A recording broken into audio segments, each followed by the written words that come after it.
Assalamualaikum warahmatullahi wabarakatuh. Waalaikumsalam warahmatullahi wabarakatuh. Selamat pagi Pak Hendro dan teman-teman semua. Pagi. Yang terhormat Bapak Hendro Utomo MPD selaku Guru Produktif Konsentrasi Keahlian Manajemen Perkantoran dan teman-teman semua yang kami banggakan. Pada kesempatan kali ini, kami dari kelompok 8 akan mempresentasikan hasil diskusi dari kelompok kami mengenai prosedur administrasi sarana dan prasarana yang sudah kami tuangkan ke dalam bentuk PowerPoint. Nah, sebelum masuk ke presentasinya, kami ingin memperkenalkan diri terlebih dahulu. Perkenalkan, saya Selviana Puji Rahayu dari absen 31. Perkenalkan, saya Gita Ramadhani dari absen 2. Perkenalkan, nama saya Aditya Ilham Farensi dari absen 1. Perkenalkan, saya Rocky Padeka Kusuma dari absen 29. Oleh karena itu, kami meminta partisipasi teman-teman semua untuk tetap memahami atau mendengarkan presentasi dari kelompok kami. Sebelum tanya, kan udah tahu nih, kita bakal bahas prosedur sarana dan prasarana. Nah, aku mau tanya dulu nih ke kalian. Kalian tahu nggak sih apa itu sarana dan prasarana? Jadi, sarana dan prasarana Itu memang saling berhubungan. singkatnya, Sarana adalah sebagai bentuk alat, perlengkapan atau fasilitas yang akan kita gunakan di kantor. Sedangkan prasarana adalah tempat atau lokasi di mana kita akan menggunakan sarana tersebut. Di sini kita ada perbandingan. Yang pertama di sini ada di sekolah, lalu ada di kantor. Nah, Oke, selanjutnya kita akan masuk ke manfaat prosedur administrasi sarana dan prasarana. Manfaat yang pertama itu ada mendukung kelancaran operasional lembaga. Yang kedua, memberikan data dan informasi yang akurat untuk pengambilan keputusan. Selanjutnya, menjadi dasar pelaporan keuangan dan juga audit. Nah, selanjutnya itu menunjukkan transparansi dan profesionalisme dalam pengelolaan aset. Baik, selanjutnya masuk ke tujuan prosedur administrasi. Nah, tujuan prosedur administrasi ini terdiri dari 4 poin. Poin yang pertama yaitu meningkatkan efisiensi dan efektivitas penggunaan barang. Kemudian selanjutnya yang kedua ada menjamin akuntabilitas penggunaan dan pengelolaan aset. Nah, selanjutnya yang ketiga yaitu menghindari penyalahgunaan, kehilangan, dan pemborosan sumber daya. Selanjutnya yaitu yang keempat, yang terakhir memastikan barang yang digunakan itu sesuai dengan kebutuhan dan kondisi layak dan dalam pencatatan yang benar. Oke, selanjutnya kita masuk ke ruang lingkup prosedur administrasi sarana dan prasarana. Di sini aku mau menjelaskan pengertiannya terlebih dahulu nih teman-teman. Yang pertama, di sini ada pengadaan. Pengadaan adalah proses memperoleh barang atau memfasilitasi berdasarkan kebutuhan yang terencana dan disesuaikan dengan anggaran. Nah, yang kedua itu ada penyimpanan. Penyimpanan adalah proses menyimpan barang yang telah diterima ke tempat penyimpanan atau gudang secara tertib yang aman. yang ketiga itu ada penyaluran. Nah, penyaluran ini adalah proses mendistribusikan fasilitas surplus kepada unit kerja tertentu ataupun kepada pengguna peminjam yang mengajukan di dalam kantor tersebut. Nah, Sebelum kita lanjut ke materinya, kita mau ada ice breaking dulu karena kita berempat lihat kalau misalkan teman-teman di sini udah mulai pada ngantuk, jenuh. Jadi kita mau ngadain ice breaking terlebih dahulu. saya catat dari mulai jenisnya, mereknya, terus juga tanggal penerimaannya, terus juga ada jenis-jenis dari fasilitas sarana tersebut seperti apa. Lalu daripada untuk pencatatan ini, kalian juga untuk mendata, untuk memudahkan jika ada karyawan ataupun staf kantor kalian ingin meminjam ataupun mengajukan dari fasilitas sarana yang ada di kantor tersebut. Jadi kita bakal membahas mengenai penyaluran sarana dan prasarana. Di sini kita akan membahas 2 poin. Yang pertama adalah penyaluran. Penyaluran adalah pengalokasian surplus yang dibutuhkan oleh unit kerja atau penggunaan yang sesuai dengan jenisnya. Yang selanjutnya adalah pengawasan. Pengawasan ini memastikan penggunaan sarana dan prasarana sesuai dengan peruntukannya dan menjaga agar surplus tetap dalam kondisi baik. Oke, selanjutnya adalah inventarisasi sarana dan prasarana. Di sini juga kita bakal bahas 2 poin. Yang pertama adalah inventarisasi. Inventarisasi ini adalah mencatat seluruh sarana prasarana yang dimiliki termasuk data, fisik, dan kondisinya. Yang kedua adalah pemutar akhiran data. Pemutaran akhiran data ini melakukan pengecekan. Selanjutnya masuk ke pemeliharaan sarana dan prasarana. Nah, pemeliharaan sarana dan prasarana ini dibagi menjadi 3 jenis, yaitu pemeliharaan rutin, perbaikan, dan rehabilitasi. Selanjutnya ada penghapusan sarana dan prasarana. Nah, penghapusan sarana dan prasarana ini dibagi menjadi 2 tahap. Tahap yang pertama itu adalah penilaian koalisi. Tahap kedua yaitu tahap penghapusan. Nah, tahap penghapusan ini adalah melakukannya dengan cara bisa dapat dilelang, dihibah atau dipinjam, atau bisa juga dijual sesuai dengan standar prosedur yang ada di dalam kantor tersebut. Oke teman-teman, selanjutnya kita masuk ke soal tes nih. Nah, di soal tes ini kami menyajikan sebanyak 10 soal yang dimana ada aturan-aturan tertentu yang harus teman-teman ikuti. Yang pertama, kami itu menyajikan soal dalam bentuk PG, tapi kita pisah PG dan soalnya. Jadi kita akan menyajikan PG-nya terlebih dahulu. Kita akan memberikan waktu teman-teman sekitar 10 detik untuk mengingat jawabannya. Selanjutnya kita akan membacakan soalnya dan teman-teman bisa langsung jawab. Nah, nanti yang jawab itu tergantung dari spinan di sini, teman-teman. Jadi Absen nanti berapa yang keluar gitu. kalian harus menghafal maksimal 10 detik dulu dari pilihan-pilihan jawaban yang ada yang dipaparkan. Lalu nanti next baru kalian mulai baca soalnya. Dan sama waktu berpikirnya juga 10 detik dalam soalnya. Lalu baru terakhir jawaban benar. Semakin cepat kalian jawab, semakin cepat juga selesai presentasi gitu. Ya, betul.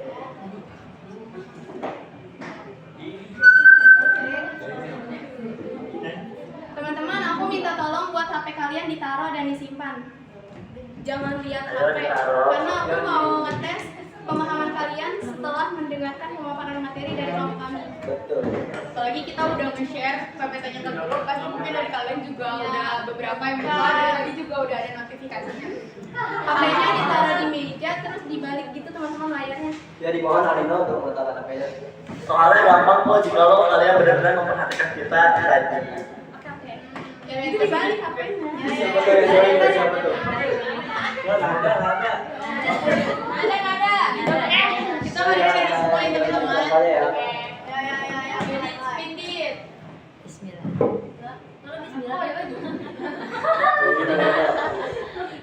Nah, absolutely. Oke. Kita hitung ya. 1, 2, 3, 4, 5, 6, 7, 8, 9, 10. Tenor. Oke, itu lagi 1. Jadi soal langkah awal dalam prosedur administrasi pengadaan sarana dan prasarana adalah C. C. Oke, kita lihat jawabannya. Identifikasi dan analisis kebutuhan. Oke. Kita lihat apakah jawabannya betul. 1. Nah,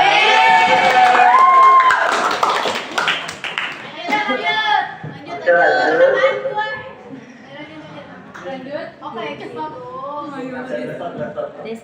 stop. Deska. Oke. Betul apa gue? Absen 11 ya, Bang? Oh, 10 detik kan? Tuh. 4, 5, 7, 8, 9, 10. Oke. Soalnya adalah tujuan utama dari penyimpanan sarana dan prasarana di gudang sekolah adalah Ini enggak ke slide sebelumnya nih. enggak. Tadi ya. 10 detik ya. Pandanya kalau gue Dua. Lagi, cari. 5 detik ya, 5 detik. 1, 2, 3, 4, 5.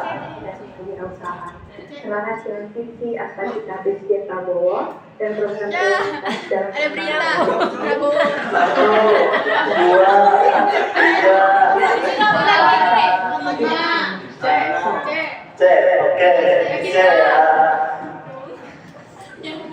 1, 2, 3. Yeay.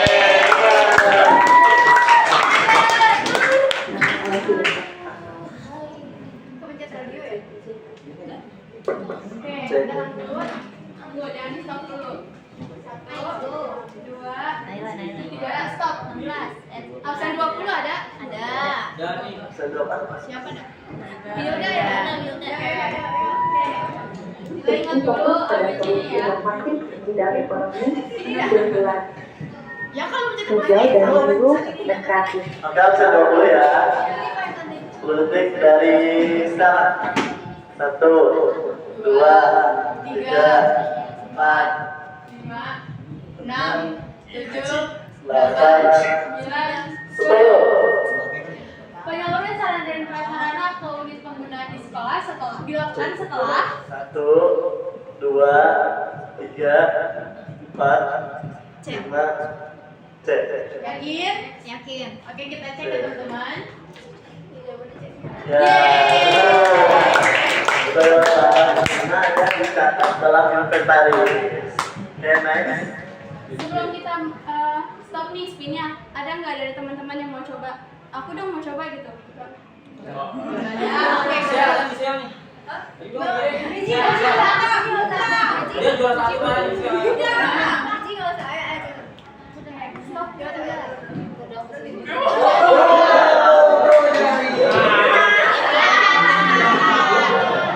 Oke, 10 detik dari sekarang. 1, 2, 3, 4, 5, 6, 7, 8, 9, 10. Soalnya itu adalah inventarisasi dilakukan untuk 1, 2, 3, 4, 5, 6, C. Oke. kita cek jawabannya.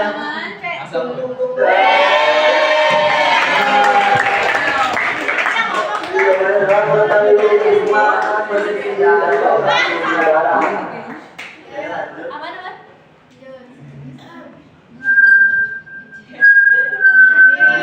Jadi mohon yang masih memainkan HP-nya mohon diletakkan di meja masing-masing. Kalau kita tunjuk nanti yang sampai. Angkat HP-nya, angkat Jadi HP-nya. kelihatan main HP langsung aja. Nah, bayar gak kedengeran ngomong. Udah taruh lagi taruh. Ya, dong. Tapi layarnya ke bawah ya, karena Itu kan masih ada jauh.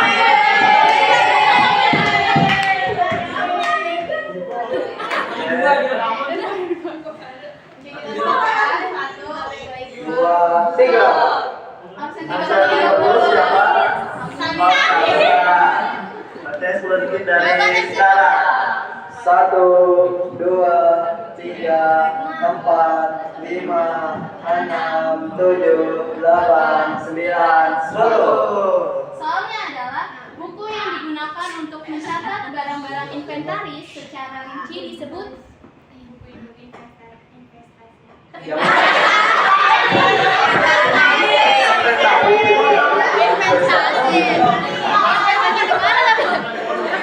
Abjadnya apa abjadnya?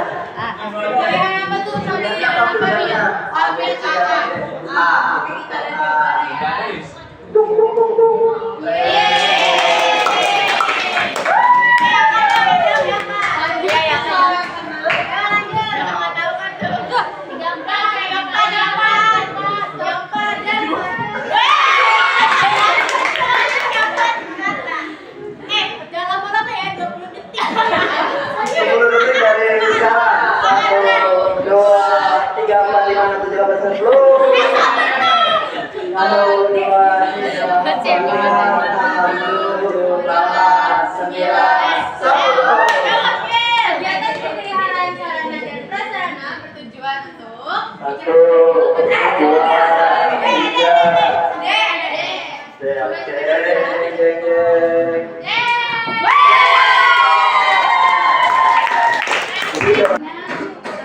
selesai sudah pemaparan materi dari kelompok kami. Selanjutnya kami akan membuka sesi tanya jawab. Untuk teman-teman yang ingin bertanya, kami persilakan. Ada 4, Dari Michi. Oke, jadi situasi kalian adalah kalian mendapatkan sebuah lonjakan volume barang masuk dan itu tidak bisa kalian ubah. Kalau misalnya, oh kita udah dari jauh-jauh hari udah kita rencanakan, enggak, kayak tiba-tiba aja datang lonjakan volume barang masuk. Terima kasih. Oke, sebelumnya terima kasih kepada Michelle atas pertanyaannya. Di sini mungkin aku izin menjawab. Jika tiba-tiba ada barang masuk ataupun dititipkan kepada kantor kita mengenai logistiknya, kita langsung menghubungi ataupun memanggil kepada divisi logistiknya. Ya Winda, boleh. Terima kasih kepada kelompok 8 ya atas presentasinya, sangat bagus banget aku ucapin. Nah, tapi di sini ada beberapa hal yang mau aku mention dan yang aku mau tanyain, terutama ketika Adit tadi presentasi yang bagian pencatatan ya, inventaris. Tadi kan Adit sempat mention. Nah, aku mau tanya di sini, kalau misalnya pencatatannya itu hilang nih, otomatis kan kita nggak punya backupan kan, dan kalau misalnya berbentuk cuman formulir kosong dan nggak ada soft filenya, cuman hard filenya doang, itu gimana cara mengatasinya? Soalnya dari pengalaman aku sendiri, aku pernah kayak gitu dan jadi susah gitu loh karena nggak ada soft filenya. Terima kasih. Oke, baik, terima kasih atas pertanyaannya Winda. Untuk pencatatan jika tidak ada soft file tetapi hard file itu hilang, mungkin hal yang harus dilakukan itu pada saat pencatatan secara berkala. Kan misalnya kalian sudah ada timing nih untuk mencatat setiap bulan sekali misalkan, tapi sebelum akhir bulan kalian sudah hilang kan. Nah, mungkin kalian ubah ataupun kalian buat backupan kalian di permingguan. Misalnya kalian udah nih mendata semuanya, mencatat semuanya di satu minggu itu, walaupun memang belum kalian serahkan, walaupun kalian belum rekapkan, tetapi sudah ada hasil dari minggu pertama dalam pencatatan inventarisasi yang ada di kantor tersebut. Nah, jadi kalau misalnya minggu depan tuh tiba-tiba hilang atau terjadi problem dalam pencatatan inventarisasi tersebut, kalian sudah ada rekapan ataupun kalian langsung print out dari hasil pencatatan tersebut dalam mingguannya. Jadi kalian bisa nggak harus sesuai dengan skala kalian. Itu pencatatan skala memang wajib, misalkan 3 bulan sekali ataupun sebulan sekali. Tetapi kan tadi untuk mengantisipasi kalian per minggunya itu print out saja dari hasil pencatatan inventarisasi kalian untuk mencegah terjadi kesalahan ataupun masalah-masalah dalam pencatatan inventarisasi. Seperti itu, Najila, apakah sudah dijawab? Sudah, terima kasih. Oke. Perkenalkan, nama aku Naila Rahmaulida dari absen 28. Jadi aku mau nanya sama Anggi. Tadi kan Anggi sempat ngejelasin tentang penghapusan kan. Nah, Anggi tuh beri contoh printer kita, kalau misalkan nggak bisa itu kan harus dihapus filenya di printer atau nggak di komputer kan. Nah, Anggi tuh sempat bilang abis itu bisa diganti printerannya. Nah, kenapa nggak diadain servis dulu, diadain pemeliharaan dulu? Kalau misalkan diganti itu kan nanti bakal ngeluarin dana lagi kan bagi perusahaan. Oke, ini menurut pendapat pribadi aku teman-teman. Kalau misalkan emang printer itu benar-benar masih bisa diganti, masih bisa dibenerin, pastinya dibenerin. Cuman ada beberapa printer yang benar-benar emang udah nggak bisa nyala, entah dari dalamnya yang rusak atau misal pas di printer malah pas mau di print malah nyangkut atau gimana. Nah, itu kan berarti harus benar-benar diganti loh. Tentunya emang mungkin kendalanya di dana, tapi selama kita bisa ngajuin dan selama dananya masih ada, tentunya masih bisa dong. Mungkin dari situ jawaban aku. Izin nambahin, mungkin jikalau memang tadi sudah bilang lagi dan yang cukup, kan lebih baik kita menerima update-updatean dari fasilitas sarana yang ada di kantor kan. Nah, bagaimana dengan yang sudah lama? Yang sudah lama itu kalian ada di dalam gudang penyimpanan, lalu dicatat dalam inventarisasinya. Misalkan ada kerusakan dalam bagian A, bagian B, tetapi masih bisa digunakan ataupun masih bisa diperbaiki. Perkenalkan, nama aku Deskendri Putri dari absen 9. Di sini aku mau nanya tentang inventaris. Tadi kan Agi bilang kalau di inventaris itu ada kondisi-kondisi di mana harus digantikan. Nah, bagaimana cara kita mengelola inventaris sarana dan prasarana yang habis dan tahan lama? Nah, kalau tadi Agi bilang kalau yang gampang habis itu kan harus diganti. Bagaimana yang tahan lama cara pengelolaannya? Terima kasih. Izin menambahkan, kalau misal contohnya diambil dari lemari tadi, misal kalau lemari kan masih bisa dilakukan pembersihan. Nah, kalau misal lemari rusak itu nggak langsung dibuang atau dimasukkan ke dalam penghapusan, itu bisa dimasukkan ke dalam perbaikan terlebih dahulu. Izin menambahkan, tapi kalau misalkan lemari tersebut nggak benar-benar udah nggak bisa diperbaiki, ya nggak apa-apa dibuang. Nah, kalian bisa ngajuin untuk pembelian lemari yang baru. Oke, sekian saja presentasi dari kelompok kami. Pak Hendro, apakah ada tambahan? Cukup. Oke, terima kasih. Kurang lebihnya mohon maaf. Assalamualaikum warahmatullahi